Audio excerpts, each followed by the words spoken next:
نہیں چچا جان، میں ایسا نہیں کر سکتی۔ میں کیسے فراز بھائی سے منگنی کی حامی بھر جبکہ میرا نکاح بچپن میں ہی ہو چکا ہے۔ معصوم سی آریانہ نے آنکھیں بھر کر اپنے چچا جان عمیر صاحب سے سوال کیا۔ عمیر صاحب نے اسے پیار سے سمجھایا، کیسا نکاح بیٹا؟ بچپن میں کیے گئے ایسے وعدوں کی کوئی قانونی حیثیت نہیں ہوتی، اور وہ سب تو بس ایک فرضی کھیل تھا۔ حقیقت میں ایسا کوئی نکاح نہیں ہوا تھا۔ تمہیں صرف وہی باتیں یاد ہیں جو تمہیں بتائی گئی ہیں، مگر اصل حقیقت اس کے برعکس ہے جو صرف میں جانتا ہوں۔ آریانہ نے لرزتے ہوئے کہا، مگر چچا جان، مما نے تو کہا تھا کہ وہ… عمیر صاحب نے نفی میں سر ہلایا۔ تمہاری مما نے جھوٹ بولا تھا بیٹا، سب جھوٹ تھا۔ اور تم خود سوچو، اگر ایسا سچ میں ہوا ہوتا تو کیا تمہارے نانا اور ماموں والے تمہیں اب تک تنہا چھوڑے رکھتے؟ کیا وہ ایک دن بھی تمہاری خیر لینے نہ آتے، یہ جانے کہ تم کہاں ہو اور کس حال میں ہو؟ نہیں نا؟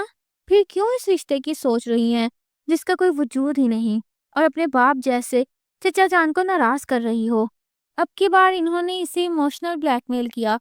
ارے چچا جان، آپ کا دل دکھانے کا تو ہم سوچ بھی نہیں سکتے۔ آپ ہمارے بڑے ہیں، آپ جیسا کہیں گے ہم ویسا ہی کریں گے۔ وہ ان کے پاس گھٹنوں کے بل بیٹھے ان کے ہاتھ تھامتے بولی تو اس کے سر پہ دستے شفقت رکھ گئے، جبکہ دل میں اب بہت مطمئن تھے۔ آریانہ ابھی 17 سال اور کچھ ماہ کی تھی، اور جب تک وہ 18 کی ہو نہیں جاتی تھی، پاور آف اٹارنی عمیر صاحب کے پاس تھی۔ 18 کا ہوتے ہی پاور آف اٹارنی آریانہ کو مل جانی تھی، اور شادی ہوتے ہی سب کچھ اس کے شوہر کا ہو جاتا، اور ایسا وہ ہرگز نہیں ہونے دینا چاہتے تھے۔ اتنے بڑے بزنس امپائر کو انہوں نے پچھلے 11 سال سے سنبھالا ہوا تھا، بس وہ انتظار میں تھے کہ کب آریانہ 18 کی ہو اور وہ فراز سے اس کی منگنی کر دیں۔ اس وقت وہ دبئی میں موجود اپنے لگژری اپارٹمنٹ میں تھے، جہاں پچھلے 11 سال سے انہوں نے آریانہ کو رکھا ہوا تھا۔ لاہور سے دور، سب رشتوں سے دور، زندگی کی ہر سہولت اسے میسر تھی سوائے اپنوں کے۔ اکثر وہ اس اکیلے پن سے خوف کھا جاتی، لیکن مس عائشہ جس کی زندگی کا سب سے بڑا چمکتا ستارہ تھی، جو اس کے ساتھ اس کے گھر میں رہتی تھی، ان کی وجہ سے وہ بولتی تھی، ہنستی تھی، مسکراتی تھی، زندگی کو جی لیتی تھی۔ اور کالج میں اس کی دوست تھی صوفیہ، جو سری لنکا سے آئی تھی۔ وہ سانولی سی لڑکی آریانہ کی بیسٹ فرینڈ تھی۔ باقی رشتے کے نام پہ اس کے پاس صرف ایک چچا جان تھے، جو مہینے میں ایک بار آ کے اس سے مل جاتے، اور اکثر تو کئی مہینے گزر جاتے۔ آج وہ اس سے اپنے بیٹے فراز سے رشتہ طے کرنے کا بول کے گئے تھے۔ وہ اداس سی ہو گئی تھی۔ اس نے فراز کو نہیں دیکھا تھا، نہ کبھی وہ یہاں آیا تھا۔ اسے تو بس یہی یاد تھا کہ اس کا نکاح بچپن میں اس کے ماموں زاد سے ہوا تھا۔ وہ تو اس کا نام بھی نہیں جانتی تھی، نہ ہی اس کے پاس اس نکاح کا کوئی ثبوت تھا۔ وہ گہرا سانس بھرتی اٹھ بیٹھی۔ چچا جان ٹھیک کہتے ہیں، بچپن کے نکاح کی کوئی ویلیو نہیں ہوتی۔ چچا جان ہی ہمارے بڑے ہیں، یقیناً جو بھی ہمارے لیے وہ فیصلہ لیں گے وہی بہتر ہوگا۔ آریانہ خود کو مطمئن کرتے آنکھیں موند گئی۔ نہیں جانتی تھی کہ آنے والے وقت میں اسے کتنی کڑی آزمائش کا سامنا کرنا پڑے گا۔ آپ ایسا ہرگز نہیں کریں گے فراز، میں آپ کو اس بات کی اجازت کبھی نہیں دوں گی۔ عنایا نے کرب سے کہتے فراز کو دیکھا۔ تم مجھے روکو گی؟ اتنا حق کب دیا ہے میں نے تمہیں کہ میرے معاملات میں دخل اندازی کرو؟ وہ سرد لہجے میں بولا۔ فراز بھولے مت، بیوی ہوں میں آپ کی، اور آپ کی بچی کی ماں بھی ہوں۔ وہ آنسو پوچھتے ضبط کے کڑے مراحل سے گزر رہی تھی۔ تو کیا تمہیں حق مل گیا؟ وہ دانت کچکچا کے بولا۔ ایک بار میری کان کھول کے سن لو عنایا، میں اپنے بابا کے لیے کچھ بھی کر سکتا ہوں، اپنی جان بھی دے سکتا ہوں، سمجھی تم؟ وہ اسے بازو سے پکڑ کے جھنجھوڑتے ہوئے بولا۔ پر آپ تو میری جان لے رہے ہیں فراز، وہ بے بسی کی مورت بنی کھڑی بول رہی تھی۔ فراز اس کے چہرے پہ رقم درد کو دیکھتا اب کی بار نرمی سے اس کی جانب بڑھا۔ دیکھو عنایا، میں صرف بابا کی خوشی کی خاطر یہ سب کر رہا ہوں، لیکن میں وعدہ کرتا ہوں تمہاری اور اس کی حق تلفی کبھی نہیں کروں گا۔ جو مقام تمہارا ہے وہ تمہارا ہی رہے گا۔ وہ اس کا چہرہ تھامے بولا۔ مجھے نہیں چاہیے کوئی مقام۔ عنایا نے غصے سے اس کے ہاتھوں کو پرے جھٹکا، جس پہ فراز نے لب بھینچے۔ غصہ اسے غصے سے دیکھا۔ مجھے صرف آپ چاہیے فراز، میں آپ کو نہیں بانٹ سکتی۔ وہ اس کے سینے سے شرٹ کو مٹھیوں میں دبوچے ضبط کے آخری مراحل پہ تھی۔ تمہیں کچھ بھی سمجھانا بیکار ہے۔ وہ غصے سے اس کے ہاتھ جھٹکتا، پیچھے ہٹتا، کمرے سے نکل گیا۔ جبکہ انایا پیچھے روتی رہ گئی۔ وہ کیا کرتی؟ اسے کچھ سمجھ نہیں آ رہا تھا۔ اس کی شادی کو ابھی بمشکل 1.5 سال ہوا تھا اور فراز اب دوسری شادی کرنے جا رہا تھا۔ وہ جو کبھی اس سے محبت کا دعوے دار تھا، آج باپ کا نام لے کے مجبوری کا رونا روتا۔ وہ شادی کرنے جا رہا تھا۔ انایا تڑپتی نہ تو کیا کرتی؟ ابھی چند ماہ پہلے اس کی بیٹی کی پیدائش ہوئی تھی۔ وہ نرم و نازک روئی کے گھالوں جیسی بچی زارا اسی لمحے انایا کی گود میں تھی، جسے سینے سے لگائے وہ روئے جا رہی تھی۔ تیز تیز قدم اٹھاتا وہ دبئی ایئرپورٹ سے باہر آیا۔ اس کا ڈرائیور گاڑی کے لیے کھڑا اس کا انتظار کر رہا تھا۔ ایئرپورٹ سے باہر آنے تک، پھر گاڑی میں بیٹھنے تک، سب نے مڑ مڑ کے اس خوبصورت شخص کو دیکھا تھا جس نے ارد گرد کسی پہ ایک نگاہ ڈالنا ضروری نہیں سمجھا تھا۔ اب وہ گاڑی لیے اپنے اپارٹمنٹ کی راہ کی جانب گامزن دیکھ رہا تھا۔ آنکھوں سے بلیک چشمہ ہٹ گیا تھا۔ وہ بلوری آنکھیں کسی کو بھی چاروں شانے جذب کر سکتی تھیں۔ وہ 28 سالہ حارث زمان تھا جو اپنے خاندان کا سب سے خوبصورت مرد تھا۔ کتنی لڑکیوں کا وہ کرش تھا۔ آفس میں ہر لڑکی اس کی پرسنالٹی اور اس کے نرم خو انداز کی وجہ سے اس کا احترام کرتی تھی۔ وہ بھی ہر لڑکی کی عزت کرتا تھا، کبھی نظر اٹھا کے انہیں نہیں دیکھا تھا۔ یہی وجہ تھی کہ وہ ہر دل عزیز تھا۔ اتنی خوبیوں کے بعد خامیاں بھی تو ہر انسان میں ہوتی ہیں۔ انتہا درجے کا ضدی انسان تھا اور ضدی پن ہی اس کی سب سے خوبیوں پہ حاوی پڑ جاتا تھا، کیونکہ اپنی ضد کے آگے وہ کسی کی نہیں سنتا تھا۔ زندگی میں اگر وہ کسی کی سنتا تھا تو وہ تھے دادا جان۔ اگر دادا جان سامنے ہوں اور حارث خود کو کنٹرول نہ کر سکے تو وہ حارث ہی نہیں، اس کا غصہ کنٹرول کرنے کی صلاحیت صرف دادا جان کے پاس ہی تھی۔ اس وقت اس کی گاڑی اس کے خوبصورت اپارٹمنٹ میں داخل ہوئی۔ اس بار وہ بہت کچھ سوچ کے دبئی آیا تھا اور عہد کر کے آیا تھا کہ اس بار اپنا مقصد ضرور پورا کرے گا۔ وہ اندر آتے ہی اپنی ٹائی کی نوٹ کو ڈھیلا کرتے اپنی وائٹ شرٹ کے بٹن کھولتا چلا گیا۔ اسے شاور لینا تھا۔ شاور لینا اس کا پسندیدہ مشغلہ تھا۔ تقریباً دن میں 5 سے 6 دفعہ وہ لازمی غسل لیتا تھا۔ اپنی شرٹ اتار کے دودھ پھینکتے وہ بیلٹ نکال رہا تھا۔ شاور کے ٹھنڈے پانی کے نیچے کھڑے وہ بالوں میں شیمپو لگائے ان کو شاور کے نیچے کیے، پانی گراتا گہرا سانس بھر گیا۔ اس بار جاؤ گے تو اپنا مقصد لازمی پورا کرنا، یہ تمہارے دادا جان کا حکم ہے۔ ان کی باتیں یاد کرتا وہ اپنی آنکھیں کھول گیا۔ اس کی بلوری آنکھیں اس وقت لال سرخ ہو رہی تھیں۔ وہ مقناطیسی نقوش کا حامل مرد اس وقت دل اور دماغ کی جنگ میں خود کو پچھلے 1 گھنٹے سے ٹھنڈے پانی میں بھگوئے جا رہا تھا۔ دادا جان کا ہر حکم سر آنکھوں پہ۔ وہ ہاتھ بڑھا کے ٹیپ بند کرتا باتھ روم پہننے باہر آیا۔ اب آئینے کے سامنے کھڑے ہوتے وہ اپنے بال سکھا رہا تھا۔ Now it's time for fast meeting، وہ دل ہی دل میں کہتا کبرڈ کی جانب بڑھتا اپنا ڈریس نکالنے لگا۔ کیا مسئلہ ہے تمہاری بیوی کا؟ اسے سکون نہیں؟ عمیر صاحب فراز پہ بھڑکے تھے۔ معاف کیجیے گا بابا جان، وہ ایسی ہی سب، آپ مت دھیان دے اس کی باتوں پہ۔ آج صبح کے وقت ناشتہ کی ٹیبل پہ ہوئی بدمزگی کی وجہ سے عمیر صاحب غصے میں تھے۔ انکل، میں آپ سے کہہ رہی ہوں پلیز مت کریں میرے اوپر یہ ظلم، میری بچی ہے، یہ ظلم نہ کریں، مت مجبور کریں میرے شوہر کو دوسری شادی کے لیے، ہم نہیں جی سکتے ان کے بن۔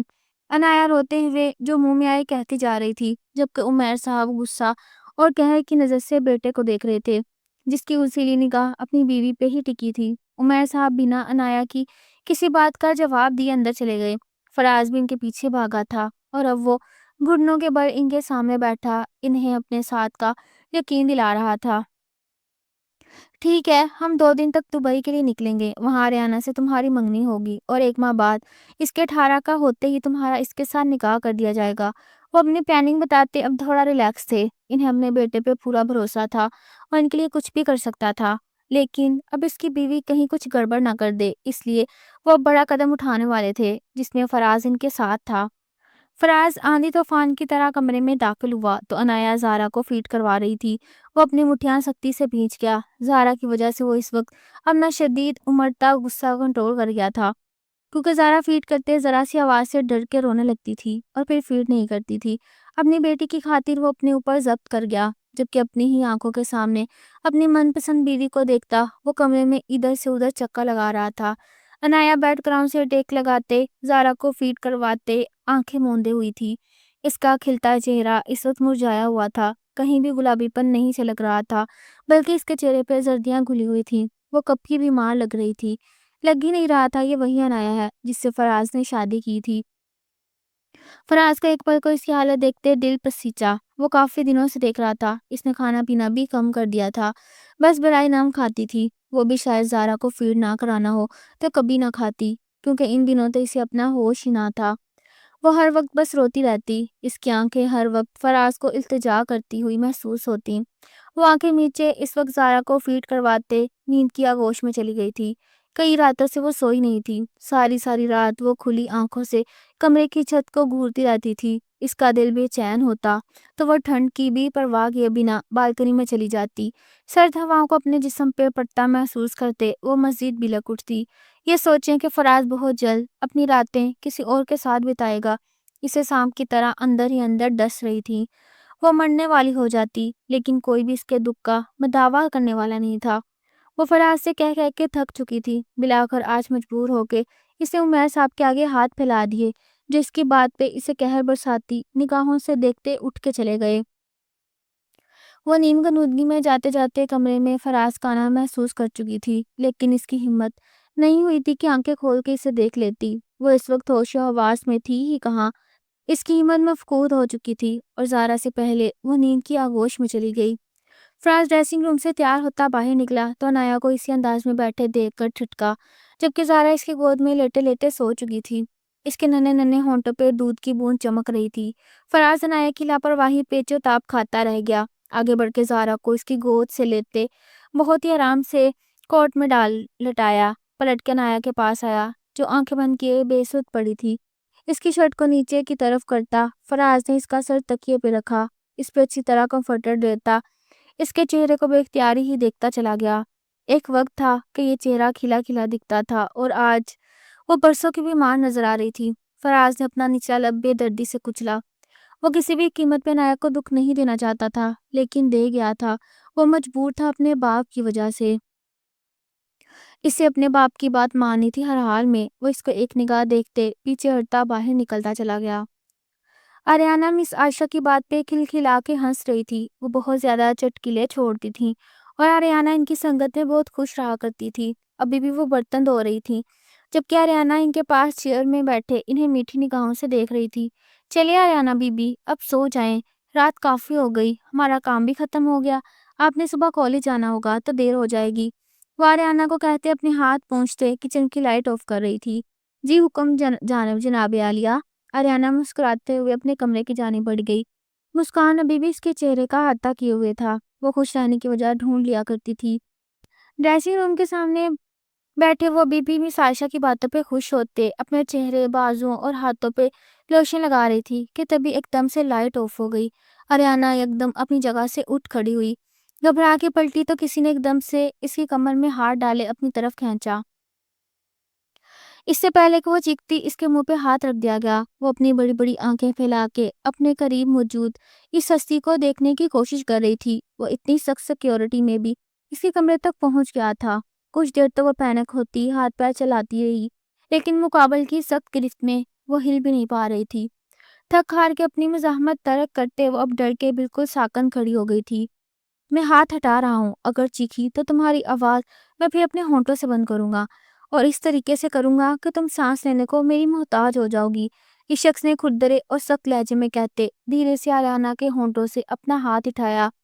آریانہ گہرا سانس پڑتے خاموشی سے اپنی جگہ پہ جمی رہی۔ گھٹ وہ اس کے چہرے پہ تھپکی دیتے اب کی بار نرم لہجے میں بولا، کون ہو تم؟ وہ مشکل خود پہ قابو کیے پوچھ رہی تھی، جبکہ اب اس کا جسم پسینے سے شرابور ہونے لگا تھا۔ تمہارا سب سے بڑا خیر خواہ، صرف تمہارا، وہ اس کے چہرے پہ پھونک مارتے دھیمے لہجے میں بولا۔ آریانہ نے جھرجھری لیتے اپنی آنکھیں میچ لی، اس کی کمر کے گرد اپنے دونوں ہاتھ لپیٹتے اس نے اپنی باہوں میں بھر لیا۔ آریانہ نے گھبرا کے اس شخص کی جسارت کو دیکھا جو اس قدر بے باکی سے اسے چھو رہا تھا۔ لیو می، وہ اس کے سینے پہ ہاتھ مارتے اسے پیچھے دھکیلنے کی ناکام کوشش کرتی رو دی۔ لٹل سوان، آواز نہ نکلے ورنہ ہارے زمان کا تم وہ روپ دیکھو گی جسے سہنے کی تمہیں طاقت نہیں۔ وہ اس کے لبوں پہ انگلی رکھتے اسے سرد لہجے میں سرگوشی کرتے چپ کر آ گیا۔ ہم شکایت کریں گے آپ کی چچا جان سے، وہ آپ کو پولیس کے حوالے کر دیں گے۔ اپنی طور پر وہ اسے اب دھمکی دیتے ڈرانا چاہ رہی تھی۔ حارث کا ہاتھ اس کی نازک گردن کو اپنی گرفت میں لے گیا۔ آریانہ کا سانس اٹکا تھا۔ لگتا ہے اپنے چچا جان سے پیار نہیں تمہیں جو مجھے دھمکیاں دے رہی ہو۔ اس کے بعد بھی آریانہ کے چہرے پہ تاریک سایہ لہرایا۔ پلیز پیچھے ہٹ جائیں، دور رہیں ہم سے، وہ بھی لگتے ہوئے بولی۔ دوری کی کوئی وجہ نہیں، اس لیے رونا بند کرو، کچھ نہیں کر رہا تمہیں۔ حارث اس کے یوں رونے سے الجھا تھا، لیکن آریانہ مزید ہچکیوں سے رونے لگی۔ تمہیں پیار کی زبان سمجھ نہیں آتی؟ وہ پھر سے اس کے گلے کے گرد ہاتھ کی گرفت سخت کرتے اس کا سانس روک گیا۔ سانس لو لٹل سوان۔ وہ اس کے سانس روک لینے پہ اس کے چہرے پہ اپنی گرم سانسیں بکھیرتا اس کے پسینے چھڑوا گیا تھا۔ ہمیں آپ سے ڈر لگ رہا ہے، وہ دھیرے سے ٹوٹے لفظوں میں بولی۔ ڈرنا بھی چاہیے کیونکہ میں بہت خطرناک ہوں، اور اگر تم نے میرے بارے میں کسی سے کچھ بھی کہا تو میں تمہارے چچا جان کی جان اپنے ہاتھوں سے لوں گا۔ I swear it. اسے دھمکی مت سمجھنا، کیونکہ پہلی ملاقات میں حارث زمان کو تم ابھی سمجھ نہیں پائی۔ ہر روز ملاقاتوں کا سلسلہ جب شروع ہوگا تو جان جاؤ گی۔ اس کے جسم سے آتی تیز پرفیوم کی خوشبو آریانہ کو اپنے نتنوں میں گھسی محسوس ہوئی۔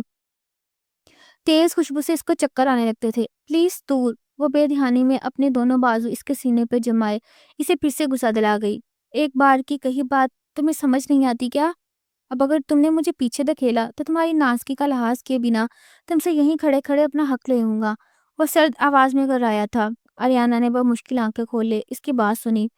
آپ کا پرفیوم بہت تیز، وہ کہتے ہوئے اس کے سینے پہ ہی سر گرا گئی۔ اپنی نازک سی سوان کو ہوش و حواس کھوتا دیکھ کر وہ اسے اپنی باہوں میں سمیٹ گیا۔ اس کا پھولے جیسا نازک بدن اپنی باہوں میں اٹھائے مزید اوپر کو چھال کے سینے سے لگاتے وہ اس کا چہرہ اپنے چہرے سے قریب تر کر گیا۔ اتنی نازک ہو تم، میرا آنے والا وقتوں میں کیا ہوگا؟ وہ اسے بہت آرام سے بستر پہ لٹاتا خود بھی اس کے ساتھ لیٹ گیا۔ دھیرے سے کمفرٹر کھول کے اس خود پہ اور اس پہ لیا، اس اپنی باہوں میں سختی سے دبوچے وہ اپنی آنکھیں میچ گیا۔ اس وقت اس کے نازک وجود کو اپنی باہوں میں لپیٹے وہ پسینے سے شرابور ہونے لگا تھا۔ پہلی بار کسی نسوانی وجود کو اپنے سینے سے لگایا تھا۔ وہ بہت بار دبئی آ چکا تھا اور آریانہ کو وہ اچھے سے فالو بھی کر رہا تھا، یہاں تک کہ اس نے اس کے کمرے میں کیمرہ بھی لگوایا ہوا تھا، بلکہ پورے گھر میں جگہ جگہ اسپائی کیمراز نصب تھے۔ وہ ایک دن بھی اس سے غفلت نہیں برتتا تھا۔ دبئی نہیں ہوتا تب بھی اس کے ارد گرد 2 سیکیورٹی گارڈ گھر سے نکلتے اور واپس گھر جانے تک اس کی حفاظت کرتے تھے۔ وہ اس کے معاملے میں بہت زیادہ حساس ہو رہا تھا۔ وہ کم سن تھی اور نہیں چاہتا تھا کہ اس کی کم سنی کا کوئی فائدہ اٹھائے، اور خوبصورت تو وہ رچ کے تھی، لیکن اس کی نازک نین نقش اور اس کا نازک سراپا کسی کی نظر میں آتا تو حارث زمان اسے موت کی نیند سلا دیتا۔ وہ دھیرے سے کسمسائی تھی اور خود کو کسی مضبوط حصار میں محسوس کرتے وہ دل و جان سے کانپی۔ پیچھے ہٹتے سر اٹھا کے اسے دیکھنے لگی۔ اس کی خوشبو پھر سے اس کے ارد گرد پھیلنے لگی تو اس بار آریانہ نے اس کی شرٹ کو مٹھیوں میں دبوچتے دانت پیسے۔ دور ہٹے ہم سے ورنہ ہم آپ کی جان لے لیں گے، حارث کی بات پہ دبا دبا کے چلائی۔ اگر تم نے اسے فراز عمیر سے منگنی کی یا اس نے تمہیں تنگ پہنانے کے لیے رنگ پہنانے کے لیے تمہارا ہاتھ چھوا تو تمہارے ہاتھ بھی توڑ دوں گا، اور اس کے بھی۔ اس سے بھی زیادہ غصیلی اور سرد آواز میں کہتا اسے جھٹکے سے چھوڑتا پیچھے ہٹا۔ آپ کون ہوتے ہیں ہمیں روکنے والے؟ آریانہ کو اس کا دھونس جمانے والا انداز زہر لگا تھا۔ وقت آنے دو، سب بتاؤں گا کہ میں کون ہوں اور تم پہ کتنا حق رکھتا ہوں۔ ابھی جتنا کہا اتنا کرو ورنہ انجام کی ذمہ دار تم خود ہوگی۔ وہ ماتھے پہ بل ڈالے بولتا کھڑکی سے باہر جمپ لگا گیا تھا۔ آریانہ نے گھبرا کے کھڑکی سے باہر دیکھا تو کوئی بھی نہیں تھا، وہ چراغے کی طرح غائب ہوا تھا۔ آریانہ نے پیچھے ہوتے جٹ سے ونڈو بند کی۔ یا اللہ، یہ کون تھا؟ اسے تو ہمارے بارے میں سب پتا ہے، ہمارا نام بھی نہیں۔ وہ ہمیں کچھ اور کہہ کے بلا رہا تھا۔ آریانہ دل پہ ہاتھ رکھے وہاں بیٹھی چلی گئی۔ اس کی آنکھوں سے آنسو بہنے لگے۔ کوئی ہمیں ایسے کیسے آگے چھو سکتا ہے؟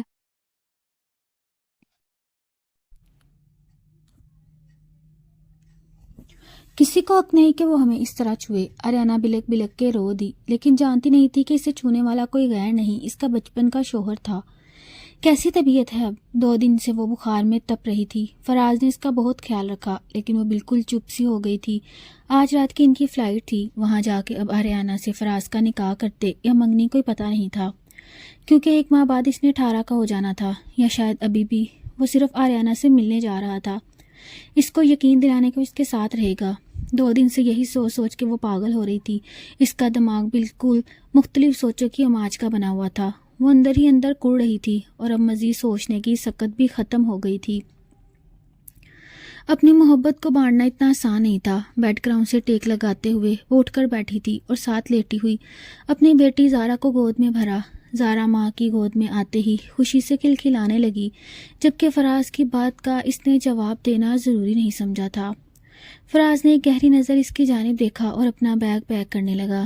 اس کو بیگ پیک کرتے دیکھ کر عنایا کو اپنے جسم میں کانٹے سے چبھتے محسوس ہونے لگے، یعنی وہ زیادہ دن وہاں گزارنے والا تھا۔ اپنا خیال رکھنا۔ وہ اپنی بچی زارا کے ماتھے پہ لب رکھتا ایک نظر رخ پھیرے بیٹی اپنی بیوی عنایا کو دیکھا۔ فراز کا دل چاہا کہ وہ اس کے ماتھے پہ محبت کی مہر ثبت کرے، لیکن وہ اس قدر سنجیدگی سے بیٹھی ہوئی تھی کہ شاید فراز اسے کچھ کہتا تو وہ بھڑک جاتی، اس لیے خاموشی سے پیچھے ہٹتا اپنا بیگ اٹھاتے وہ باہر نکل گیا۔ اس کے نکلتے ہی عنایا نے رخ پھیر کر دروازے کی جانب دیکھا۔ آنسو خود بخود اس کے کانوں پہ بہنے لگے۔ تو فائنلی وہ اسے چھوڑ گیا۔ سب کچھ ہوگا لیکن محبت اب نہیں ہوگی۔ اس نے آنکھیں بند کرتے ہوئے اپنے اندر کے درد کو اندر رکھتے ہی ایک گہری ہچکی بھری تھی۔ فراز عمیر، میں آپ کی زندگی بھر اس عمل کے لیے کبھی معاف نہیں کروں گی، اپنی آخری سانس تک، اور آپ زندگی بھر اس عمل کے لیے پچھتائیں گے، بہت پچھتائیں گے۔ وہ اپنی بیٹی کو اپنے سینے میں بھینچے ہوئے ضبط کے کڑے مراحل سے گزر رہی تھی۔ تم صرف میری ہو، اگر تم نے کسی اور کا نام بھی اپنی زبان پہ لیا تو تمہاری زبان کاٹ پھینکوں گا۔ اپنے جذبات اور احساسات اور اپنے جسم کی حفاظت کرنا جو صرف اور صرف حارث زمان کا ہے، اس بات کو کبھی بھولنا مت۔ وہ غرایا تھا، ہم آپ کے نہیں ہیں، ہم آپ کو جانتے تک نہیں۔ جس دن جان جاؤ گی اس دن جان سے جاؤ گی، دور رہیں ہم سے۔ آریانہ نے اس کا ہاتھ پرے کیا کہ اگلے پل وہ اس کی گردن کو دبوچ گیا۔ آریانہ یکدم ایک بہت برے خواب سے گھبراتے ہوئے جاگی۔ اسے ایسا لگ رہا تھا جیسے ابھی بھی وہ اس خواب کے زیر اثر ہو، حارث زمان اس کے ارد گرد موجود ہو۔ اس نے پورے کمرے کی جانب نگاہ دوڑائی لیکن وہاں کوئی نہیں تھا۔ شکر کا گہرا سانس بھرتے ہوئے اس نے ساتھ ٹیبل پہ بڑے جگ سے پانی گلاس میں انڈیلا۔ ابھی اس نے گلاس کو منہ ہی لگایا تھا کہ اپنے سامنے حارث زمان کو کھڑے دیکھ کر اس کے منہ سے پانی باہر نکلا۔ اسے لگا یہ اس کا الوژن ہے۔ حارث زمان پھر سے اس کے کمرے میں موجود تھا اور آج تو دن کا وقت تھا، وہ کیسے یہاں آ سکتا تھا؟ کیا ہوا؟ خواب میں بھی مجھے ہی دیکھ رہی تھی؟ اس کے ماتھے پہ چمکتی پسینے کی بوندیں دیکھتے ہوئے بولا، آپ کیوں بار بار یہاں آ جاتے ہیں؟ پلیز جائیں یہاں سے۔ وہ شخص جیسے ہی اس کے قریب آتا آریانہ کے حواس سلب ہونے لگے۔ جانے اس کے اندر ایسی کون سی مقناطیسی طاقت تھی کہ نہ چاہتے ہوئے بھی آریانہ اس کی طرف کھینچی چلی جا رہی تھی۔ اب سے 1 گھنٹے بعد ہم دونوں کا نکاح ہے، اس لیے خاموشی سے میرے ساتھ چلو اور نکاح کرو۔ ہم آپ کے ساتھ کوئی نکاح نہیں کریں گے، پلیز جائیں یہاں سے۔ اگر تم نے انکار کیا تو اس انکار کی قیمت تمہارے پیارے چچا جان کو اٹھانی پڑے گی، جو آج رات کی فلائٹ سے دبئی آ رہے ہیں، لیکن وہ یہاں پہنچیں گے نہیں۔ وہ اور ان کا بیٹا دونوں سیدھا اوپر اللہ کے پاس جائیں گے، اور اگر ان کی جان کی سلامتی چاہتی ہو تو جیسا کہہ رہا ہوں چپ چاپ کرو۔ آریانہ اس سے بہت بری طرح خوف کھا گئی تھی، ابھی نہ چاہتے ہوئے بھی وہ اس شخص کے ساتھ جا کے نکاح کر رہی۔ کسی نے بھی اس سے کوئی انفارمیشن نہیں لی تھی، بس قبول ہے کہتے ہی نکاح ڈن ہوا اور وہ اسے واپس گھر چھوڑنے آ گیا۔ آپ نے کیوں کیا یہ سب؟ آریانہ نے روتے ہوئے پوچھا۔ کیونکہ مجھے تم پہ بھروسہ نہیں، تم نکاح کے اوپر بھی نکاح کر لیتی۔ کون سا نکاح؟ وہ حیران ہوئی۔ بچپن کا نکاح جو شاید نہیں، یقیناً تم بھول گئی ہو، کیونکہ تم تو میرا نام بھی بھول گئی ہو، تو نکاح کا یاد ہوگا خاک تمہیں، اس لیے دوبارہ نکاح کر کے اسے تازہ کیا ہے تاکہ تم اب پکا یاد رکھو۔ آپ ماموں کے بیٹے ہیں؟ آریانہ نے حیرت سے اسے دیکھتے پوچھا۔ چلو شکر ہے تمہیں یاد ہے۔ وہ اس کی طرف گہری نگاہ سے دیکھنے لگا۔ تو آپ نے ہمیں پہلے کیوں نہیں بتایا؟ وہ آنکھوں میں آنسو لیے بولی۔ اس سے کیا ہوتا؟ وہ اسٹیئرنگ پہ ہاتھوں کو مضبوطی سے رکھے سامنے ونڈو اسکرین کے پار دیکھنے لگا۔ آریانہ نے اس کے ہاتھوں کی جانب دیکھا، اس کی سبز رنگ کی نسیں ابری ہوئی تھیں۔ آریانہ اس کو دیکھتے دل میں گدگدی سی پیدا ہوتی محسوس کر رہی تھی۔ ہم نے کبھی بھی آپ کے علاوہ کسی کو نہیں سوچا، آپ ہی بھول گئے، ماموں بھول گئے، کوئی بھی تو نہیں تھا ہمارے پاس۔ وہ سر جھکائے گود میں رکھے آنسو بہاتے بولی، کیا ہمیں یہاں بتا کے آئی تھی؟ تمہارے چچا نے تمہیں یہاں نظر بند رکھا؟ کیوں؟ وہ پوچھا۔ کبھی اپنے چچا جان سے؟ وہ ماتھے پہ بل ڈالے غصے سے بولا، اب بھی تو ہمیں ڈھونڈا ہی ہے نا، تو پہلے ڈھونڈ لیتے، آ جاتے ہمارے پاس۔ وہ بے دھیانی میں روانی سے کہتی چلی گئی۔ کیوں مس کر رہی تھی مجھے؟ اب وہ اس کی طرف مکمل گھوما۔ آریانہ کی پلکیں لرزیں۔ آپ ایک بار آتے تو؟ وہ اس کی جانب دیکھتے اتنے معصوم ایکٹ سے بولی کہ حارث کا دل اس کی طرف ہمکنے لگا۔ اب آ گیا ہوں تو بتاؤ نا کتنا مس کیا؟ وہ اس کے قریب ذرا سا جھکتے پوچھ رہا تھا۔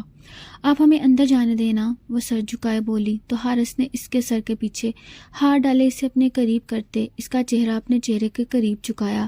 آریانہ کا دل سکڑ کے پسلیوں سے ٹکرایا۔ مجھے اب بھولنے کی کوشش کی تو اس طرح روح میں سماؤں گا کہ پھر کبھی بھلا نہیں پاؤ گی۔ وہ اس کے نرم و نازک لبوں سے اپنے ہونٹوں کو مس کرتے گمگیر لہجے میں بولا۔ آریانہ تو کچھ بول ہی نہ پائی۔ ہم اندر آ جائیں، وہ گھبراتے ہوئے بولی۔ جاؤ، اور یاد رکھنا تمہارے چچا آج رات پہنچ جائیں گے اور تم سے منگنی کرنے کا کہیں گے۔ یاد رکھنا تمہارے ہاتھ کی انگلی کو میں توڑ کے رکھ دوں گا، وہ جنونی انداز میں بولا۔ اس کے ہاتھ کی انگلیوں کو اپنے ہاتھ میں الجھاتا وہ اسے پوری طرح ڈرا رہا تھا، لیکن اگلے ہی پر اس کے ہاتھ کی پشت پہ لب رکھتے وہ آنکھیں میچ گیا۔ وہ کس قدر اس کے لیے اپنا لپس نچھاور کر رہا تھا کہ آریانہ کی آنکھیں بھیگنے لگیں۔ وہ اسے گھر چھوڑتا خود لاہور کے لیے نکل گیا، کیونکہ اسے گھر سے کال آئی تھی۔ دادا جان کی اچانک طبیعت خراب ہو گئی تھی، وہ ICU میں تھے، جبکہ وہ باہر کھڑا اللہ سے دعا گو تھا۔ آج ہی وہ دادا جی کی خواہش پہ اس سے نکاح کر کے آیا تھا، اور پھر اچانک ہی ان کی طبیعت خراب ہو گئی۔ پہلی فلائٹ لے کے وہ لاہور پہنچا۔ دادا جان کے لیے تو وہ مٹنے والا بندہ تھا، اور انہیں اسپتال میں ICU میں دیکھتا وہ مرنے والا ہوا تھا۔ ڈاکٹر باہر آئے تو وہ ان کی جانب لپکا۔ میرے دادا جی، وہ کرب سے پوچھ رہا تھا۔ پہلے سے کنڈیشن بہتر ہے شاہ صاحب، لیکن اب ان کی کیئر کی بہت ضرورت ہے۔ ان کو من منشا کی زیادہ فکر کریں، کیونکہ اب ان کا دل اور کمزور ہو چکا ہے۔ ڈاکٹر سلمان نے حارث زمان کو تفصیل دیتے کہا۔ ابھی وہ ان سے ملنے کی پرمیشن نہیں دے رہے تھے، لیکن حارث مطمئن ہوا تھا کہ اب ان کی جان خطرے سے باہر ہے، پر ابھی بھی وہ ان کو لے کے کافی پریشان تھا۔ حارث بیٹا، تھوڑی دیر کے لیے گھر چلے جاؤ، تم تو سیدھا ایئرپورٹ سے ادھر آ گئے، جمال شاہ نے بیٹے کے کندھے پہ ہاتھ رکھتے کہا۔ نہیں بابا سائیں، ایک بار دادا جان سے مل لوں پھر ہی گھر جاؤں گا۔ اس کے لہجے میں بے انتہا پریشانی تھی۔ وہ کیسی ہے؟ انہوں نے اپنی بھانجی آریانہ کو پوچھا۔ ان کے لہجے میں بے انتہا محبت تھی۔ ٹھیک ہے بابا سائیں، وہ سر جھکاتے بولا۔ اچانک سے وہ نازک سراپے والی لڑکی اس کے آنکھوں میں آسمائی۔ نکاح ہو گیا؟ کوئی مسئلہ تو نہیں کریٹ کیا؟ وہ دھیرے سے پوچھ رہے تھے۔ حارث نے چہرہ اٹھا کے ان کی جانب دیکھا۔ بابا وہ تو بہت معصوم ہے اور انتہائی ڈرپوک، ذرا سا ڈرانے پہ وہ چپ چاپ نکاح کر گئی۔ حارث نے گہرا سانس بھرتے سر جھٹکا، جبکہ جمال شاہ نے ایک نظر حارث کو دیکھا جو شاید اس بات کے لیے ناخوش تھا۔ اس نے نکاح کرنا ہی تھا حارث۔ جمال شاہ نے اپنی بات پہ زور دیا۔ بابا سائیں، کیا کوئی بھی ایسے بندوق سے ڈرائے گا تو کیا وہ نکاح کر لے گی؟ کیوں، اسے یاد نہیں؟ لیکن احساس تو ہونا چاہیے تھا نا، اتنی چھوٹی تو نہیں تھی، نکاح کے وقت 7 سال کی تھی۔ اسے کیوں نہیں احساس؟ میرا نام تک نہیں یاد اسے، نکاح کیا یاد ہوگا؟ وہ بدزن ہو رہا تھا۔ جمال شاہ نے بہت مشکل سے خود پہ ضبط کیا۔ اسے دیکھا، وہ سب جانتی تھی حارث، اسے سب یاد ہے۔ وہ ایک لمحے کو نہیں بھولی، نہ تمہیں نہ اپنے نکاح کو۔ جمال شاہ کی بات پہ حارث نے ان کی جانب حیرانی اور یقین سے دیکھا۔ تم پچھلے 5 سال سے اس کی حفاظت کر رہے ہو تو میں پورے 10 سال سے اس سے رابطے میں ہوں۔ جمال شاہ کی بات پہ حارث تو گنگ ہی رہ گیا۔ وہ میری بھانجی ہے، میری جان، اس سے کیسے بے خبر رہ سکتا تھا میں؟ آپ نے مجھ سے یہ بات کیوں چھپائی؟ وہ شکوہ کناں انداز میں بولا۔ یہ ہم ماموں بھانجی کا معاملہ تھا اور ہم ایک دوسرے کے سیکرٹ رکھتے ہیں، وہ فخر سے بولے۔ بہت غلط بات ہے، اس نے تو ذرا سا بھی ظاہر نہیں ہونے دیا۔ حارث کے چہرے کو ایک چھوٹی سی مسکان نے چھوا۔ یہ تو ہے، اب تم نے نکاح کر لیا تو سوچا بتا دوں، حویلی کب لے کر آ رہے ہو؟ ان کی اگلی بات پہ وہ چونکتے ہوئے انہیں دیکھنے لگا۔ اپنی چہیتی بھانجی سے پوچھ لیں کیا ارادے ہیں اس کے، وہ پاکٹس میں ہاتھ ڈالتا لاپرواہی سے کہتا۔ ICU کی جانب بڑھ گیا، جہاں اب دادا جی پہلے سے بہتر کنڈیشن میں تھے۔ انہیں بھی اپنی نواسی سے ملنے کی لگن تھی۔ حارث، یہ دادا بوڑھا ہو گیا ہے، ضروری نہیں ہر بار ہی موت کو شکست دے کے آ جائے۔ زندگی کی اللہ نے کتنی سانسیں لکھی ہیں کیا پتہ، وہ ٹھہرے لہجے میں بول رہے تھے۔ اللہ آپ کو لمبی زندگی عطا کرے دادا جان، آپ کی بار جاؤں گا تو آپ کی نواسی کو لے کر آؤں گا، وہ پرعزم لہجے میں بولتا انہیں خوش کر گیا، جبکہ اب وہ خود دل ہی دل میں پریشان ہوا تھا کس طرح وہ آج اپنے چچا جان کو ہینڈل کرے گی۔ کچھ ہی دیر میں دادا جان کو وارڈ میں شفٹ کر دیا گیا۔ 2 گھنٹے کی آبزرویشن کے بعد انہیں ڈسچارج مل جانا تھا۔ حارث، دادا جان اب سو رہے ہیں اور بہتر بھی ہیں، تم جاؤ گھر، تمہاری اماں سائیں پریشان بھی ہیں اور تمہارے لیے اداس لگ رہی ہیں۔ جمال شاہ نے حارث کو کندھے پہ تھپکی دیتے کہا۔ دادا جان کی طبیعت کسی بھی وقت بگڑ جاتی بابا سائیں، اگر زیادہ خراب ہو گئی اور میں ان کے پاس نہ ہوا تو مجھے ڈر لگتا ہے میں انہیں کھو نہ دوں۔ وہ دھیمے لہجے میں بول رہا تھا۔ اللہ پہ بھروسہ رکھو، اپنی نواسی سے ملنے کی امنگ ہے ان کے اندر، بے فکر ہو کے گھر جاؤ، چند گھنٹے کی فلائٹ، پھر یہاں اتنے گھنٹے سے بیٹھے ہو، اپنی کیئر کرو میرے بچے، ابھی تو شادی بھی ہونی ہے، بیوی کو بھی سنبھالنا ہے۔ انہوں نے بیٹے کو چھیڑا۔ وہ گہرا سانس بھرتے انہیں گردن موڑ کے دیکھنے لگا۔ آپ کو کیا لگتا ہے آپ کی اس ٹڈی کو سنبھالنا میرے لیے کوئی مشکل کام ہے؟ وہ آبرو ریز کرتا پوچھ رہا تھا۔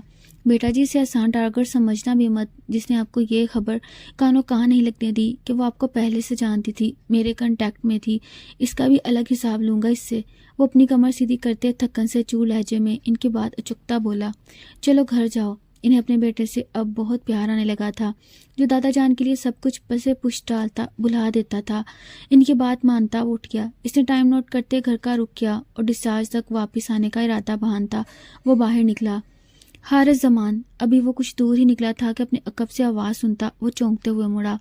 وہ کوئی اور نہیں، عنایا تھی۔ اس کی آنکھیں آنسوؤں سے تر تھیں۔ حارث کو وہ بالکل ٹھیک نہ لگی۔ واپس پلٹتے اس کے پاس گیا۔ آپ ٹھیک ہیں بھابھی؟ اسے اس طرح بھی کیفیت میں دیکھتا وہ پوچھ بیٹھا۔ نہیں ہوں میں ٹھیک۔ کیوں چھوڑا ہوا ہے اپنی منکوہا کو اکیلا کہ آج وہ میری سوتن بننے جا رہی ہے؟ اس کے لہجے میں کرب ہی کرب تھا۔ آپ کو ایسا کیوں لگنے لگا کہ میری منکوہا آپ کے ساتھ ایسا کچھ کرے گی؟ وہ تیکھے انداز میں دیکھتے پوچھ رہا تھا۔ اوہ پلیز، پچھلے 10 سال سے وہ دبئی میں ہے، یہ تک تو تم پتہ نہیں لگا سکے، اور آج وہی 10 سال تم پہ بھاری پڑے ہیں کہ وہ تم سے چھین جائے گی، کیونکہ میرے شوہر اور سسر اس جائیداد کی خاطر اس کا نکاح فراز سے کرنے والے ہیں۔ وہ دکھی ہوتے بولی۔ حارث نے ارد گرد نکاح دوڑائی اور اسے ایک طرف آنے کا کہا۔ وہ اس کے پیچھے ہی چل دی۔ بیٹھیں یہاں۔ وہ اسے وہاں بٹھاتا اس کے لیے پانی لے آیا۔ یہ پئیں اور پرسکون ہو کے گھر جائیں، آپ کے اوپر کوئی سوتا نہیں آئے گی۔ وہ ایک کرسی چھوڑ کے اس کے پاس بیٹھتا، پانی کی بوتل بڑھا گیا۔ تم اتنے مطمئن کیسے ہو سکتے ہو حارث؟ آج خالو اور فراز گئے ہیں دبئی اور یقیناً وہ پہنچ چکے ہوں گے، عنایا کرب سے کر لاتے ہوئے بولی۔ تو جانے دیں، حارث کون سا کسی سے ڈرتا ہے؟ وہ سر جھٹکتے بولا۔ حارث کافی دفعہ شان ولا میں آ چکا ہے، اسے آریانہ کا ایڈریس چاہیے تھا جسے عمیر صاحب نے یہاں سے دبئی میں چھپا کے رکھا تھا۔ حارث، اگر میں تمہیں آریانہ کا ایڈریس دوں تو کیا تم اس کا نکاح ہونے سے روک دو گے؟ اور پر امید لہجے میں پوچھ رہی تھی۔ حارث کو وہ بہت ٹوٹی ہوئی لگی۔ آپ کو ایسا کیوں لگتا ہے کہ وہ آریانہ سے نکاح کروا لیں گے؟ اور تمہیں کیوں لگتا ہے کہ وہ نہیں کروائیں گے؟ وہ بھی دو بولی۔ آپ یہاں کیسی آئیں؟ سب خیریت ہے نا؟ وہ اب کی بار بات کو پلٹتے بولا تو عنایا زخمی سا مسکرائی۔ حالانکہ طبیعت اچانک خراب ہو گئی تھی، انہیں ہی لے کے آئی۔ وہ اس طرف وارڈ میں ہے۔ اور چھوٹی زارا وہ کہاں ہے؟ حارث کو تو جیسے سب کی ہی خبر تھی۔ وہ ساتھ پڑوس کے خالہ کے حوالے کر کے آئی ہوں۔ حارث میری بات کا جواب نہیں دیا۔ وہ اسے واپس اسی بات کی طرف لائی۔ کل تک مل جائیں گے، آئیں خالہ سے مل لوں۔ وہ اٹھتے ہوئے وارڈ کی جانب بڑھا تو عنایا بھی اس کے پیچھے ہو لی۔ اور پھر حارث کی بات سچ نکلی۔ واقعی اگلے دن فراز اور عمیر صاحب واپس لوٹ آئے۔ ان کے ساتھ سرخ و سفید رنگت والی نازک سی گڑیا بھی تھی۔ وہ کم سن سی لڑکی عنایا کو بہت معصوم لگی، لیکن فراز کا سوچتے اس کا دل پتھر ہونے لگا تھا۔ بلکہ بہت برا ہوا، کیونکہ اسے یہی بتایا گیا تھا کہ آریانہ دبئی میں ہی رہے گی نکاح کے بعد بھی۔ اس نکاح کی ویلیو صرف جائیداد تک ہے، اس سے زیادہ نہیں۔ باقی وقت اور حالات کے دیکھ کے فیصلہ کیا جائے گا۔ پھر وہ اسے شان ولا کیسے لا سکتے تھے؟ وہ کمرے میں مسلسل ادھر سے ادھر چکر لگاتے پیچ و تاب کھا رہی تھی۔ اس کا بس نہیں چل رہا تھا کہ وہ یہاں سے خود کہیں چلی جائے یا اس لڑکی کو کہیں بھیج دے۔ فراز اندر داخل ہوا تو وہ زخمی انداز میں اسے دیکھتے اس کے قریب آئی۔ ہر بات سے مکر گئے ہیں آپ فراز، اور مجھے پتہ ہے مزید آگے بھی آپ اپنی کسی بات کا مان نہیں رکھیں گے، تو بتا دیں کب خالی کرنا ہے کمرہ، کیونکہ سیر سجائی ہوگی نا آپ نے اب آپ نے اپنی کمسن دلہن کے لیے۔ وہ بری طرح تپی ہوئی تھی، اس کا لب و لہجہ بھی کافی بدتمیزی لیے ہوئے تھا۔ فراز نے اسے گھورتے ہوئے ایک طرف کرتے کبڈ کی جانب قدم بڑھائے تو وہ مزید تپ گئی۔ آپ ابھی اس سے مجھے اگنور کرنے لگے ہیں Faraz, and I knows forgive وہ اپنے and I never forgive you وہ اپنے آنسو ضبط کرتے بولی۔ ہو گیا تمہارا، اب مزید میرا دماغ مت کھاؤ اور جاؤ کھانے پینے کا بندوبست کرو، کل سے اب تک کچھ نہیں کھایا۔ وہ اپنے کپڑے باہر پھینکتے ہوئے اپنا مطلوبہ ڈریس ڈھونڈتا دان چباتے بولا۔ کیوں؟ جہاں گئے تھے وہاں آپ کی نہیں ہونے والی بیوی نے خاطر مدارت نہیں کی؟ عنایا نے تن سے بھرا تیر چلایا۔ تمہارے ساتھ مسئلہ کیا ہے یار؟ وہ کپبورڈ کو زور سے بند کرتا اس کی جانب غصے سے بڑھا، جبکہ وہ سہم کے 2 قدم پیچھے ہٹی۔ گھر آ کے غلطی کی ہے، وہیں کہیں مر کھپ جاتا اچھا ہوتا۔ وہ اپنی شرٹ نکالتا غصے سے صوفے پہ اچھالتے اور واپس کمرے سے جانے لگا۔ سچ کڑوا ہوتا ہے، اس لیے آپ کو سننے میں مسئلہ ہو رہا ہے۔ وہ بھی باز نہ آئی۔ تمہیں جو سوچنا ہے سوچو، جو کہنا ہے کہتی رہو، میری ذات پہ برتی برابر فرق نہیں پڑتا، وہ گراتے ہوئے بولا، کیونکہ اب دل کو ٹھنڈا کرنے والی آ گئی ہے نا۔ اچانک سے فراز کا گریبان تھام گئی۔ فراز نے حیرت سے اس کے ہاتھوں کی جانب دیکھا۔ اب آپ کے جذبات کو ٹھنڈا کرنے والی آ گئی ہے نا؟ اب عنایا جائے بہار میں، اب کوئی بھی فراز کو عنایا کے قریب نہیں آنے دے گا، بلکہ عنایا خود آپ سے دور ہو جائے گی۔ یاد رکھنا فراز، کسی اور کو چھوا تو میں خود کو چھونے نہیں دوں گی آپ کو۔ وہ اس کا گریبان تھامے شدت سے مخمور لہجے میں بولی۔ اس کی باتوں پہ فراز کا دماغ 7ویں آسمان پہ پہنچا۔ تمہیں کیا لگتا ہے فراز نفس کا غلام ہے؟ وہ اپنے کالر کو جھٹکے سے اسے چھڑاتے پھنکارا۔ بہت غرور ہے تمہیں اپنی نسوانیت پہ۔ جو فراز عمر بھاگتا ہوا تمہارے پیچھے آئے گا، تو میری ایک بات آج کان کھول کے سن لو، مجھے تمہاری قربت کی کوئی طلب نہیں، رکھو اپنی جوانی کو سنبھال کے۔ میرے مرنے کے بعد فراز، وہ غصے سے چلائی، پھر سے اس کے کالر کو دبوچ گئی۔ میں آپ کی طرح بے وفا نہیں ہوں، کسی کو بھی خود کو چھونے نہیں دوں گی۔ عنایا صرف اپنے فراز کی ہے اور ہمیشہ اس کی رہے گی۔ ایک ایک لفظ پہ زور دیتے بولتے اس کا سانس اٹک رہا تھا۔ Just leave. وہ ایک بار پھر سے غصے سے اس کے بازو کو جھٹکے سے چھڑا گیا۔ اس بار وہ لڑکھڑا کے پیچھے ٹیبل کے کونے پہ جا لگی۔ ٹیبل کا کونا اس کی کمر میں کھپ سا گیا۔ ایک چیخ بلند ہوئی تھی۔ فراز دروازے کی جانب بڑھ رہا تھا، چیخ سنتا واپس پلٹا۔ دہلتے دل سے عنایا کو دیکھا جو اس کی آسمانی قمیض کمر سے لال ہو رہی تھی۔ وہ اپنا سانس روک کے اپنی کمر کی سائڈ پہ ہاتھ رکھے فراز کو بے یقینی سے دیکھ رہی تھی۔ وہ واپس ٹیبل پہ گرنے لگی کہ فراز نے پل کے 1000ویں حصے میں آگے بڑھتے اسے فوراً تھام لیا۔ وہ زخمی انداز میں مسکرائی۔ اب کا راستہ صاف ہو گیا فراز، اب آزاد۔ وہ آنکھیں بند کر رہی تھی لیکن اس کے چہرے پہ مسکان تھی۔ عنایا، اوپن یور آئیز یار۔ نہیں کیا نکاح، اور نہیں کروں گا کسی سے بھی نکاح۔ میری جان، آنکھیں کھولو۔ وہ تڑپ رہا تھا، اسی لیے وہ باہر بھاگا بنا کسی کو بتائے۔ وہ اسے اسپتال لیے پہنچا۔ اسے فوراً ICU میں شفٹ کیا گیا۔ کچھ دیر بعد عمیر صاحب بھی وہاں پہنچے۔ کیسی ہے عنایا؟ کیسے چوٹ آئی اسے؟ وہ بے چینی سے پوچھ رہے تھے۔ وہ ایک دم ہی اچانک، بابا سب میری وجہ سے ہوا۔ وہ بہت زیادہ اپسیٹ تھی اور میں بھی۔ تم پاگل ہو گئے ہو فراز، اگر اتنا اپسیٹ تھے تو کمرے سے باہر نکل آتے، چوٹ کیوں پہنچائی؟ وہ غصے سے بھڑکے۔ میں نے جان بوجھ کے نہیں کیا بابا، سب اچانک۔ بابا وہ میرے نکاح سے اپسیٹ ہے بہت۔ جب نکاح ہوا نہیں تو پھر کیوں اتنا سین کریٹ کیا تم دونوں نے؟ اس میس کو کلیئر کرو فراز۔ وہ اسے سنجیدگی سے سمجھا رہے تھے جبکہ وہ لب بھینچی ICU کی جانب دیکھتا رہ گیا۔ دادا جان گھر واپس آ چکے تھے۔ وہ اب کی بار حشاش بشاش تھے۔ انہیں آریانہ کے لاہور آنے کی اطلاع مل چکی تھی۔ وہ بس اس وقت کا بے چینی سے انتظار کر رہے تھے جب وہ ان کے آنگن میں بہار بن کے اترتی اور ہر طرف بہاریں چھا جاتی۔ اسی بات کو عملی جمع پہنانے کے لیے دادا جان اور جمال شاہ نے اب ان کی بار آریانہ کے واپس آ جانے پہ رخصتی لینے جانے کا فیصلہ کیا، کیونکہ سبھی جان گئے تھے کہ حارث نے آریانہ سے بچپن کے نکاح کے باوجود دبئی میں بھی دوبارہ نکاح کر لیا تھا۔ اب اسے یہاں لانا تھا اور اس کام میں اب وہ بالکل دیر نہیں کرنا چاہتے تھے۔ جبکہ حارث ابھی بھی خاموش تماشائی بنا ہوا تھا۔ اس کے دل و دماغ میں کیا چل رہا تھا کوئی نہیں جانتا تھا۔ 2 دن بعد اس کی 18ویں برتھ ڈے تھی اور اسی تاریخ میں انہوں نے آریانہ کی رخصتی لینے کا سوچا۔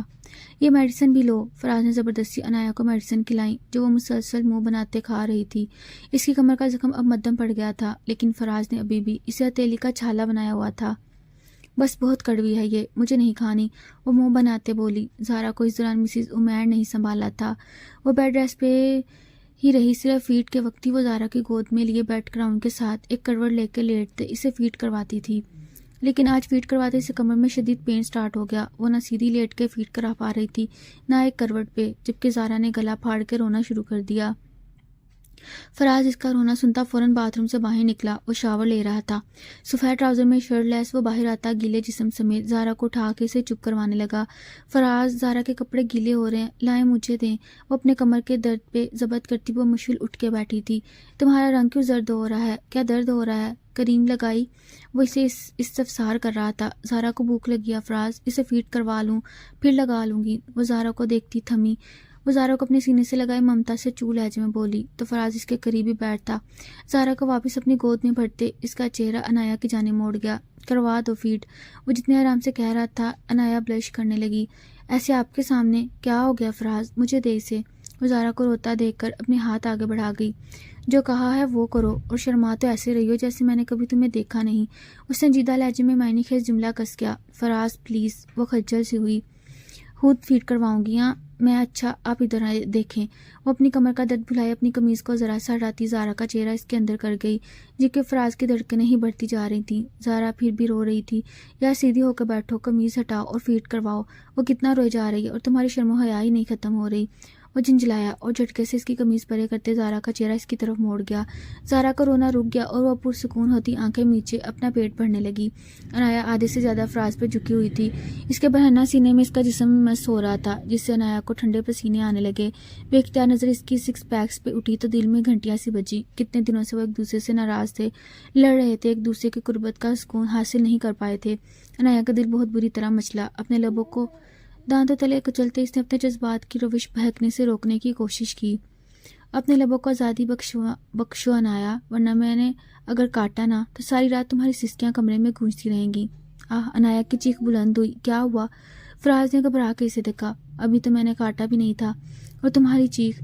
اس نے کاٹا۔ وہ منہ بنا کے بولتی لال سرخ چہرہ لیے زارا کو پیار سے گھور رہی تھی، جب مسکراتے ہوئے ماں کو دیکھ رہی تھی۔ میری جان، مما کو کاٹتے نہیں ہیں، یہ بابا کا کام ہے، ٹھیک ہے؟ وہ اسے اپنے سینے سے لگا اس کا دودھ ہضم کرواتے ساتھ ہدایت بھی دے رہا تھا۔ عنایا نے گھبراتے چہرے کے ساتھ اسے دیکھا۔ میں اسے مما کے پاس چھوڑ کے آیا، یہیں رہنا، لیٹنا مت، کریم لگاتا ہوں آ کے، اسے تنبیہ کرتا نکل گیا۔ عنایا کا دل زوروں سے دھڑک رہا تھا۔ اس دن اسے چوٹ لگی اور جس طرح وہ ٹیبل پہ گرنے لگی، فراز نے اس سے نہ صرف معافی مانگی بلکہ اسے یقین دلایا کہ وہ صرف اسی کا ہے۔ کچھ ہی دیر میں وہ واپس لوٹ آیا تھا، جبکہ عنایا کروٹ کے بل لیٹی آنکھیں میچ گئی۔ فراز نے اس کے اوپر کمفرٹر درست کرتے، کمرے کی لائٹس کو ڈم کیا اور کریم کا کیپ کھولتے اس کی کمر کے زخم پہ لگانے لگا۔ اسے ہلکی ہلکی پین ہوئی۔ فراز، ٹوٹے ہوئے لفظوں میں بولتی وہ فراز کے جذبات میں ہلچل مچا گئی۔ اس کا ہاتھ اس کی کمر سے اوپر کی جانب موو کرنے لگا تو وہ گہری سانسیں بھرتی تکیے میں سر دے گئی۔ فراز اس کی کمر کے خم پہ اب لب رکھتے اسے سسکنے پہ مجبور کر گیا۔ فراز، وہ اس کی زبان کا لپس اپنی کمر پہ اوپر سے نیچے تک محسوس کرتے تڑپتے ہوئے اس کی جانب رخ پھیر گئی۔ مت تڑپائیں پلیز، وہ اس کی گردن میں باہیں حمال کیے بہک کے لہجے میں بولی۔ فراز کے لبوں نے مسکراہٹ کو چھوا اور اس کی قربت میں یوں ہی پگھلتی چلی جاتی تھی۔ یہ اس کے عشق کی انتہا تھی کہ آج تک اس نے قربت کے لمحات کے لیے نفی نہیں کی تھی۔ اس کے ہاتھوں کی انگلیوں میں اپنی انگلیاں الجھاتے ہوئے اس کے لبوں پہ جھکا۔ پین تو نہیں ہو رہی کمر میں؟ وہ اس کے لبوں سے ہونٹوں کو مس کرتا فکر مندی سے غمگین لہجے میں پوچھ بیٹھا۔ وہ گہرا سانس بھرتی سر نفی میں ہلاتی اسے مزید شہ دے رہی تھی۔ وہ اس کی گردن پہ جھکتا اپنا بھیگا لمس بکھیرتا اسے سمٹنے میں مجبور کر رہا تھا۔ اگر پین ہوا تو مجھے روک دینا، جانتی ہو نا جنونی سا ہوں، چاہتا ہوں، کوشش کروں گا ہرٹ نہ کروں، لیکن تم نے اپنے درد کو چھپانا نہیں۔ وہ اس کے کان میں سرگوشی کرتے اس کے کان کی لو کاٹ گیا۔